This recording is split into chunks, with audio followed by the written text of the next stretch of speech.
আসসালামু আলাইকুম, welcome back to my channel. আমি রানিস ব্লগ চ্যানেলে তোমাদের সবাইকে স্বাগত জানাই। আজকে সকাল থেকে দেখো বৃষ্টি শুরু হয়ে গেছে, আর আজকে আমার মনটাও খুব খারাপ।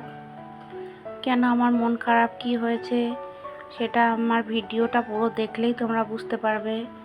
তো প্লিজ ভিডিওটি পুরো দেখতে থাকো, আমার সঙ্গে থাকবে। আশা করি তোমরা সকলে ভালো আছো। আলহামদুলিল্লাহ, আমিও ভালো আছি।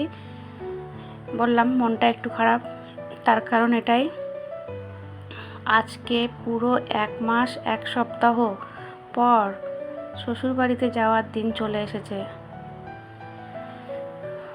বেশ মজায় কাটছিল দিনগুলো, সবাইকে নিয়ে হাসি খুশি ভালোই ছিলাম।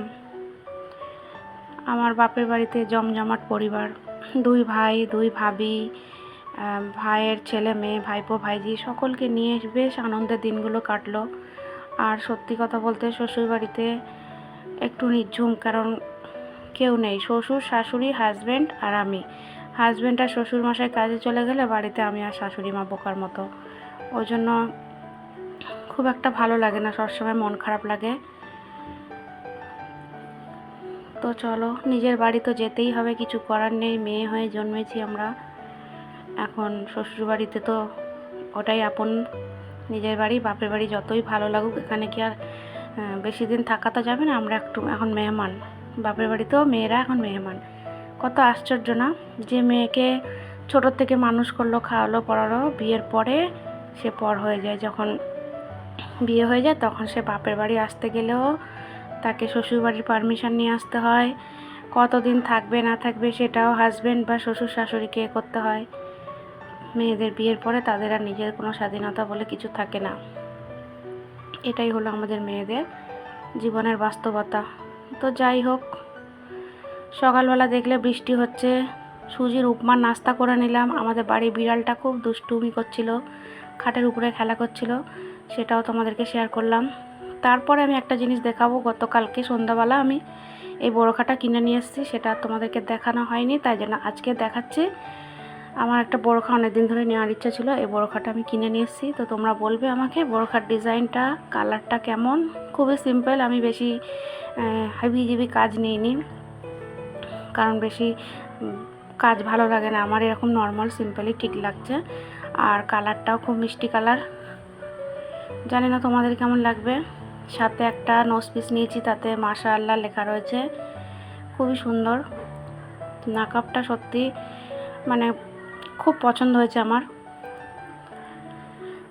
তো যাই হোক, তোমাদের যদি ভালো লাগে কমেন্টে আমাকে জানাবে। তারপরে এখানে দেখো আমাদের আফরিন আটা মাখছে, সেটা তোমাদেরকে আমি দেখাচ্ছি। এটা আমাদের আফরিন লুচি করা হবে, তাই জন্য ময়দা মাখছে। আজকে যেহেতু বাড়ি চলে যাব, তো আমার বরের আসার কথা ছিল, সে কাজে ফেসে গেছে, আসতে পারবে না। তো বাড়িতে একটু অন্য মেহমান আসছে, মানে আমার ভাবির ভাই আর ভাবি, আমার বড় ভাবির চাচাতো ভাই ভাবি, তাদের নতুন বিয়ে হয়েছে, তাদেরকেও নিমন্ত্রণ করেছে, তারা আসবে। তো এই যে সব রান্না বান্নার জোগাড় চলছে। তো আফরিন কত সুন্দর করে আটাটা মেখেছে দেখো। আর এখানে আমি সবজি কাটছি, পেঁয়াজ, আদা, রসুন এগুলো সব কেটে কুটে দেবো ভাবিকে। তারপর এখানে আমার ভাবি রান্না বান্না বসিয়ে দিয়েছে অলরেডি, যেহেতু অনেকগুলো রান্না এক এক করে করতে হবে। আমি আবার একটু হেল্প করলাম, এখানে কয়েকটা লুচি ভেজে দিচ্ছি আমি। আর এদিকে ছোলার ডালের তরকারি হয়ে গেছে।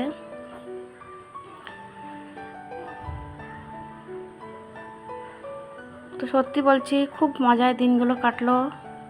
বাড়ি চলে যেতে হবে, ভালো লাগছে না, ঘড়ি দেখছি আর মনটা খারাপ লাগছে যে 5টা বাজলে এবারই আমাকে বার হতে হবে, কিন্তু কিছু করার নেই, যেতে তো হবে। তো চলো, এখানে রান্না বান্না সব হচ্ছে, দেখতেই পাচ্ছ।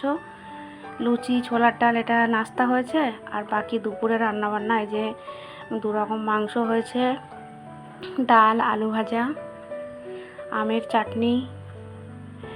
তো ফাইনালি রান্না বান্না সব কমপ্লিট হয়ে গেছে। এই যে এখানে সব পেপার চাপা দিয়ে আমার ভাবি কত সুন্দর করে ঢেকে রেখেছে, সেইগুলোকে তোমাদেরকে দেখাই। দেখো এখানে শসার স্যালাড করে কেটে রেখেছে, মানে সব গুছিয়ে রেখেছে, খালি খেতে দিলেই হয়।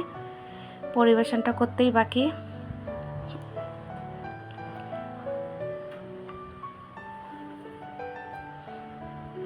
এখানে ভাত, ডাল, মাংস, শশার স্যালাড সব কিছুই রেডি। খালি চাটনি আর পাঁপড়টা এদিকে আসেনি, চাটনিটা এখনও হচ্ছে, ওখানে অল্প একটু বাকি। তারপরে দেখো সবাই খেতে বসেছে। এই যে মেহমান এসছে, নতুন মেহমান, ভাবির ভাবি হয়, ওই যে ভাই আর ভাবি, এটা আমার ভাবির নিজের ভাই। তো সবাই খেতে বসেছে, সেটাও আমি তোমাদেরকে শেয়ার করলাম। এই যে আমাদের রাইসা আম্মু বসে আছে। তোদের সবাইকে ছেড়ে চলে যাব রাইসা, মনটা খুব খারাপ লাগছে রে। তো চলো, দুপুরে খাওয়া দাওয়ার পর একটু আরাম করে নিলাম। এরপর আমার ব্যাগ ট্যাগগুলো গুছিয়ে নিয়েছি, আগে থেকেই গোছানো ছিল, আবারও একটু গুছিয়ে নিলাম। তারপরে এই যে আমার বোনের মেয়ে আফিয়া, এটা তো আমার জাহানের টুকরো বলতে পারো তোমরা। একে আমি আদর করছি, আমাকে গলা জড়িয়ে ধরেছে। সত্যি খুব মিস করব আমার আফিয়া সোনাকে। তারপর ওকে একটু আদর করে এই যে আমি ব্যাগটা নিয়ে চলে যাব। তার আগে আমার মায়ের সঙ্গে একটু গলা মিলে নিই। তো মাকে আদর করে, বোনের মেয়েকে আদর করে এবার যাচ্ছি। আফিয়াকে আবার একটু কোলে নিলাম, ব্যাগগুলো আমার আফরিন নিল আমার হাতে, আর ও পিছন থেকে ক্যামেরাটা করছিল আফরিন।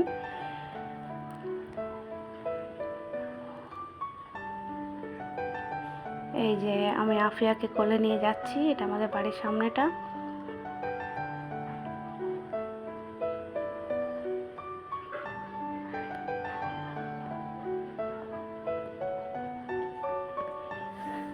সবাইকে ছেড়ে যেতে সত্যিই মনটা খুব খারাপ লাগছে। এটা আমার ছোট ভাই, মানে রাইসার আব্বু।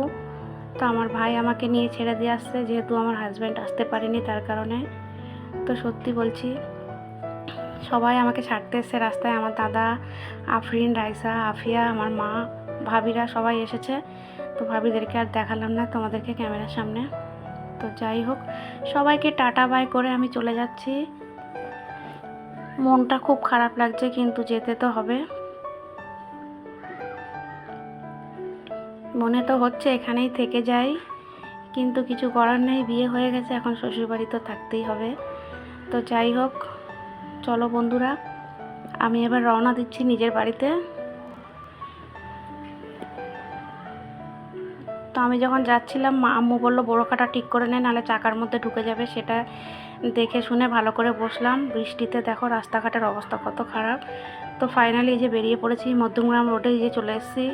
বাস অল্প একটুখানি বাকি, কিছুক্ষণের মধ্যে আমি আমার বাড়ি চলে যাব। তো চলো বন্ধুরা, আজকের ভিডিওটি ছিল এই পর্যন্ত। আশা করি তোমাদের ভালো লাগবে। আমার ভিডিওর কোনো একটি অংশ যদি ভালো লেগে থাকে, প্লিজ আমাকে কমেন্টে সবাই জানাবে। আর ভিডিওটিতে একটি লাইক করে দিতে কেউ ভুলো না। যদি তোমাদের মনে হয় ভিডিওটা শেয়ারও করতে পারো, সেটা তোমাদের ইচ্ছা, আমি জোর করব না। সবাই ভালো, কারণ ভিডিওটা ফুল ওয়াচ করে দেখা, লাইক, কমেন্ট, শেয়ার সবটাই তোমাদের উপর নির্ভর করে। আশা করি তোমরা আমার কথাটা রাখবে। তো সবাই ভালো থেকো, সুস্থ থেকো, আল্লাহ হাফেজ।